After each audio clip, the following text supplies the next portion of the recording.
Hi everyone, it's Alex, and today I wanted to talk about Sufjan Stevens. Although Sufjan Stevens isn't primarily known as a writer, he is more commonly known as a musician. Sufjan Stevens' music has often been known for his very high, whispery voice, but also mixing aspects of theology and sexuality. So beyond the scope of the discussion in this video, I do recommend actually listening to his music because it's really good. But for this video, I kind of just wanted to talk about what I consider to be the literature of Sufjan Stevens. Before his career took off as a musician, Sufjan Stevens actually studied writing at the New School in New York. He received his MFA in creative writing in 2000, a few years before that his famous album Illinois came out. Although Sufjan Stevens is highly successful with his music, he does have sort of still a past with his own creative writing. Most notably, Sufjan Stevens was a guest for the Best American Non-Required Reading series. Although he wasn't a part of the 2016 edition, I believe he was a part of the 2007 edition. And in that non-required reading series, Sufjan Stevens does give sort of a very intimate glimpse about how his experiences was with literacy. Sufjan admits that he really didn't start reading, I think, until maybe the first or third grade. Basically, he just winged it through school until someone finally noticed that he wasn't able to read or write. But of his writing specifically, I'm very much attached to a personal essay he did for Topic magazine. The essay in general does kind of give a glimpse at Sufjan's family life, which is something he talks about quite a lot in his own music.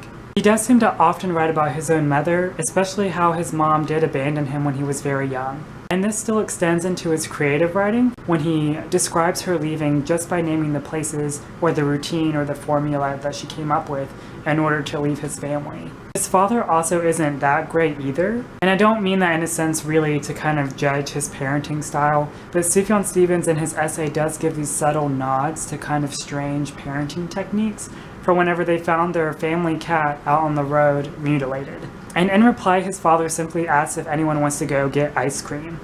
So for the whole duration of the essay, Sufjan kind of does take us through his elementary school experience, his college experience, but ultimately how writing's helped him throughout his life. And as a writer myself, as well as a student studying English, there is something he says that stuck with me and kind of leads my whole writing life. He says, "Write about what you know, I am told." So I look around the room and serenade the laundry hamper, the soda cans, the psychology textbook.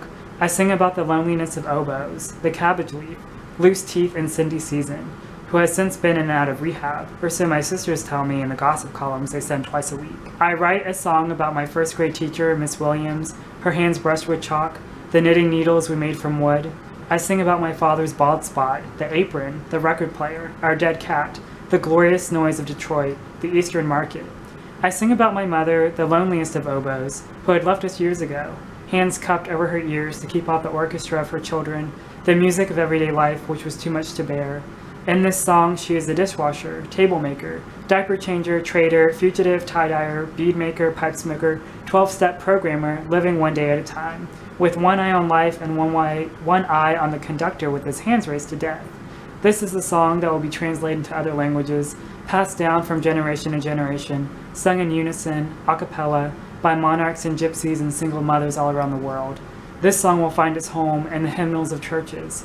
This song is sung in the loneliest of bedrooms, behind closed doors, by young men and women who fear they are the last ones on earth. Please let me know if you've ever listened to any of Sufjan Stevens' songs. I have a lot of theories on a lot of them, but ultimately I just love listening to them anytime. More specifically, if you happen to dig through Sufjan Stevens' writing online, with whatever you find, I'd really be interested to talk to you about what you do find, just because I think his writing is really interesting as well. Thanks again for watching, and I'll see you next time.